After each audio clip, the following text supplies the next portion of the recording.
Good morning. Thank you for joining me for another 5 good minutes with the Word. I'm Barry Bryson, and we're continuing our study of Philemon as a textbook of persuasion. And we've seen Paul use so many beautiful, um, affirming um, methods of persuasion in Philemon to convince his old friend Philemon to do the right thing, which is to free the runaway slave Onesimus, whom Paul has sent back to him. Free him and send him on to Paul so Paul can have him back as his brother, as his beloved son in the faith, and as someone who will minister to him on Philemon's behalf. And we've seen him use love, primarily, first and foremost, from beginning to end. Love, virtue. You are a good man. This is not who you are, so do the good thing. And then we've seen him um, use, in addition to that, respect. I'm not going to ask you to do something that you don't want to do. I'm not going to boss you around. I'm treating you as my brother, as my peer, and therefore I need you to treat Onesimus as your brother and your peer because he is.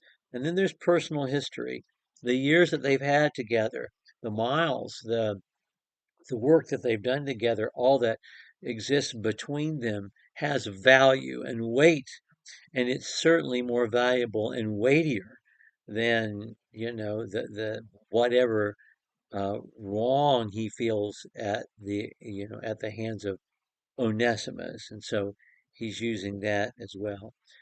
Today, I want to talk about expectations, and we've seen this already in the verses that we've read. There are there are the expectations of the community. We know you to be a certain kind of guy. That's how he starts out. He says, I hear from everyone the man that you are. You have established this expectation in the brotherhood that you're going to be a good man who does what's right and who goes the extra mile. So there's the expectation of the community. There's the expectation of Paul's prayers. I'm praying for you. I'm praying that you're going to continue to do the right thing.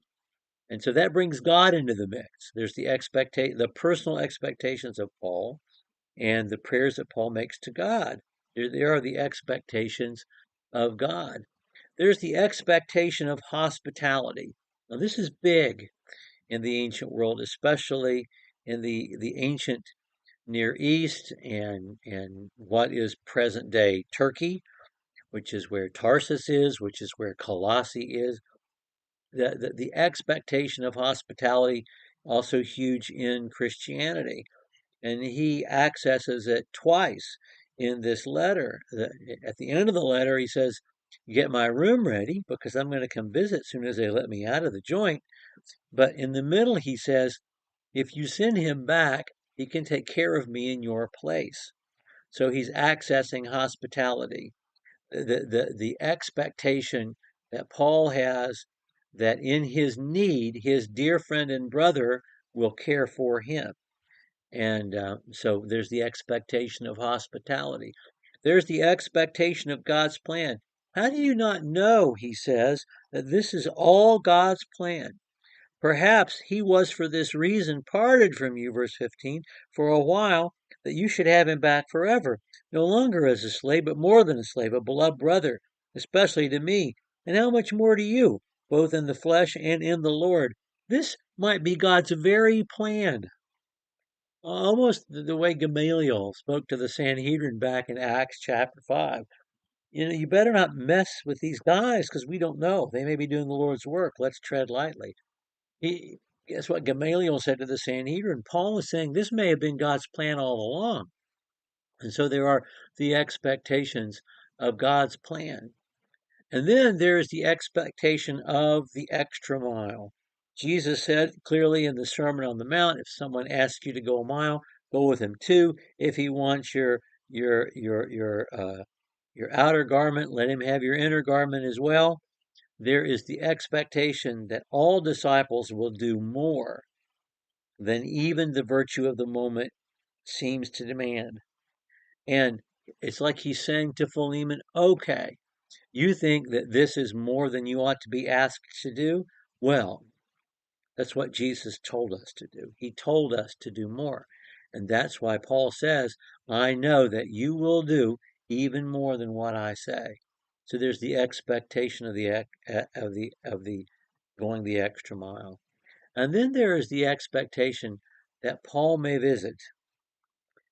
I'm coming. And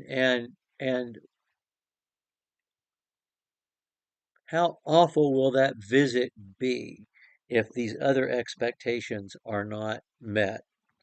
And so we see how Paul, from beginning to end, is using the expectations that everyone has, the community, Paul himself, the greater culture, God in heaven, in such a variety of ways, expect you to do the right thing. It's all focused on one act, which is to do what I'm asking you to do. Give your brother in Christ his freedom and let him come back to me in Rome. It's a powerful tool, and we see him wielding it with skill and with force. Okay. The last three are a little more muscular. They're not so much about a hug as they are about, um, I don't want to say threat, because it's not a threat, but it's not a hug either. It's you better do the right thing.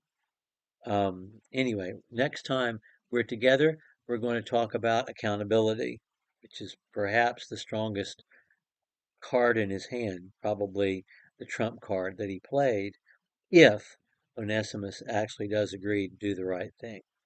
We'll talk about accountability next time. Thank you for joining me for another 5 good minutes with the Word.